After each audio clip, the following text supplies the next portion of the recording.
მოგესალმებით ყველას. დღეს გვექნება ფსიქოლოგიური ლექცია მენტორშიპში. მენტორშიპის მეგონი მე-13 ეპიზოდი არის. და დღეს გასავლეთ იმას თუ ტრეიდინგში რატომ არ უნდა იყოთ იდეალურები. ყოველთვის ტრეიდერებში ჩდება ეს კითხვა, აი აქ ზუსტად სად რა უნდა გამეკეთებინა, აი აქ ზუსტად ეს სად უნდა დამეყენებინა, აი აქ ზუსტად რამდენი კონტრაქტი უნდა შევსულიყავი.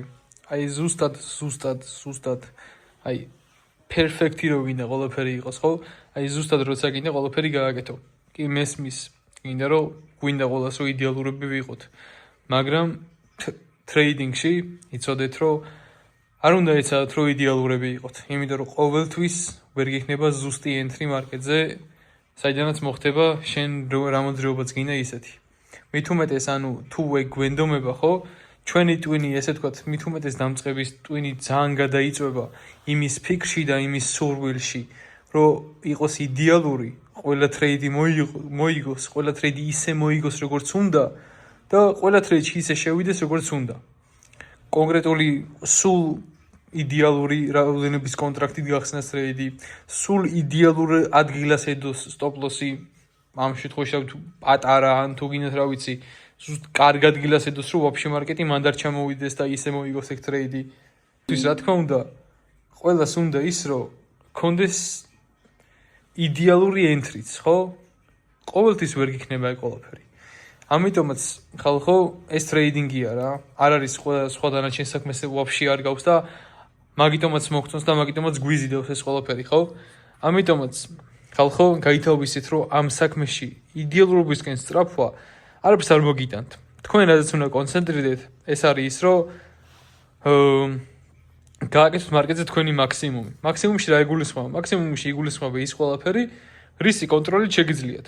რისი კონტროლი შეგვიძლია? ჩვენ შეგვიძლია იმის კონტროლი, რომ ვაკონტროლოთ მარკეტზე ჩვენი ტექნიკური შესაძლებლობები მაქსიმალურად გამოვავლინოთ.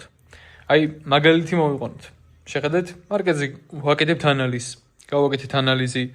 ვფიქრობთ, რომ მარკეტი ამ მოძრაობას გააკეთებს აქედან, ხო? ამის შემდეგ უკვე თქვენ რო უკვე დააჭირეთ იმ ღილაკს, რა ღილაკიდაც ტრეიდი იხსნება, იმის შემდეგ უკვე თქვენი კონტროლის ქვეშ მარკეტი საიცავა. აღარ არის. არც მანამდე იყო, მაგრამ ანუ იმის შემდეგ უკვე დანარჩენი მაგის მერე რა მოხდება, არის ალბათობაზე. მერე უკვე ალბათობას უნდა მისცეთ საშუალება, რომ თავისი გააკეთოს.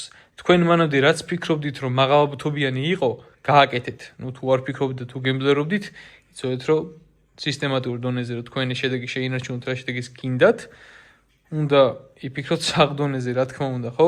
საღად უნდა იფიქროთ, არ უნდა იგებლეროთ და უაზრო ტრეიდები არ გახსნათ. ყოველთვის გქონდეთ სისტემა, რა სისტემითაც იხმძღვანელებთ. ამ სისტემაზე მომავალში მექნება უფრო დაწვრილებით წესით საუბარი.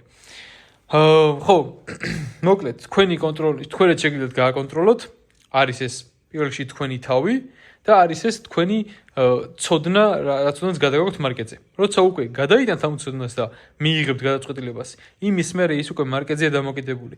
თქვენ სულ ზუსტი ვერ იქნებით ყოველთვის, ყველა ტრეიდს ვერ მოიგებთ და რაც უფრო მეტად შეეცდებით, რომ ყველა ტრეიდი მოიგოთ, მით მეტ ტრეიდს ააგებთ ჩათვალეთ. უფრო შორს იქნებით მაგ სურვილისგან, ვიდრე გონიათ. ასევე შეცდომაზე მინდა ვისაუბრო, რომ თქვენ ხალხო, თქვენ თავს შეცდომის დაშვების უფლება უნდა მისცეთ. თუ არ დაუშვებთ შეცდომებს და ამის უფლებასაც არ მისცემთ თქვენ თავს და თქვენ თავზე გაბრაზდებით, რომ შეცდომას დაუშვებთ, ხო? ვერ განვითარდებით. ადამიანი, რომელიც თავის შეცდომებიდან ვერ სწავლობს და მით უმეტეს შეცდომებს რო უშვებს, იმისგან არ უნდა სწავლა, ხო? ის ადამიანი ვერ განვითარდება. ნუ ეხა ცხოვრებაში შეიძლება რა, ცხოვრებაში ეგრეა ჩემი აზრით. მაგრამ ტრეიდინგზე რადგან სიტყვა მეთქმის, გეტყვით, რომ ტრეიდინგზე უეჭველი ვიცი, რომ ეგრეა. რომ თუ თქვენ შეცდომის დაშვების უფლებას არ მიცემთ თქვენ თავს და მით უმეტეს შეცდომას რო დაუშვებთ, ხო? არ იქნებით იმაზე კონცენტრირებული, რომ თქვენი შეცდომა გამოასწოროთ, ხო?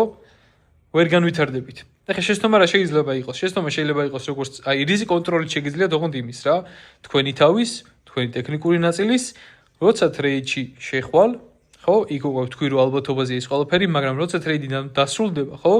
ან თქვენ რაღაცა თქვენი სისტემის გადაწყვეტილებით რიდან გამოხვედით, ან მარკეტმა ბრეიქ-ივენზე ჩაგერიღათ, ან ბრეიქ-ივენზე ის იმ ადგილას, სადაც თქვენი ენტრი იყო, ხო? მსგავსი რამ თუ მოხდა, მერე რას აკეთებთ?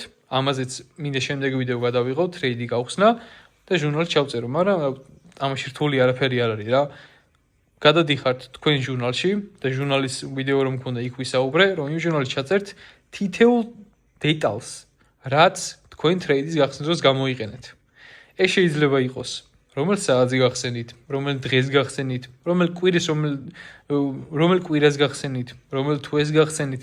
ეს დეტალები აუცილებელია, ასევე რომელ სესიაზე გახსენით, რომელ სესიაზე იტრეიდეთ. კიდევ ასევე ძალიან მნიშვნელოვანი რომ თქვენმა ტვინმა აი ბევრს გაქვთ ფსიქოლოგიური პრობლემები, გაწუხებთ არასწორად ცუდი ჩვევები, ხო? და გინდათ ეს ყველაფერი გამოასწოროთ. თუ გინდათ რომ თქვენი ტვინი მაგ მიმართულებით ჩაირთოს და დაიწყოს თქვენმა ტვინმა მაგ ყველაფრის გამოსწორება, ხო? და ჭყალებში დაიწყოთ მაგ ყველაფრის მოგვარება, ხო? აუცილებლად ნებისმიერი ფსიქოლოგიური პრობლემა ჩაწერეთ ჟურნალში. ასევე ჟურნალში ძალიან კაი იქნება თუ გააკეთებთ მანიფესტაციას და ჩაწერთ თუ რა იქნება თქვენი როგორც ასევე მოკლევადიანი მიზანი, ასევე შეგიძლიათ გაიხედოთ ცოტა შორსაც და თუ თქვენ თავს ვერ ხედავთ, ხო? იმ სიტუაციაში, რა სიტუაციაშიც გინდათ რომ იყოთ მომავალში, ხო? მაშინ მაგას ვერ მიახსენებთ. თქვენ უკვე მაგ ყველაფერს აქედანვე უნდა ხედავდეთ, რომ ეგ ყველაფერი იქნება და დრო მოვა და მაგას აუცილებლად გააკეთებთ, იმიტომ რომ, რავი, ეგრე ხდება. ჩაწერეთ ჟურნალში ეგ ყველაფერი. არ ცადოთ ხალხო რომ იყოთ იდეალურები ამ საქმეში, ანუ პერფექტი ვერ იქნები, სულ ყველაფერი კარგი და იდეალური სულ ვერ გექნება, მაგრამ შენ იმაზე კონცენტრირდი, რისი გაკონტროლება შეგიძლია და რისი გაკონტროლებაც არ შეგიძლია, ხო? ეგ შენი გამოსასწორებელი არ არის. მაგ პრობლემის ამომხსვრის გარეშე შეიძლება მარკეტზე პროფიტულები გავხდეთ. დღეისათვის სულ ეს იყო ხალხო, მადლობა ყურადღებისთვის და წარმატებულ ტრეიდინგს გისურვებთ.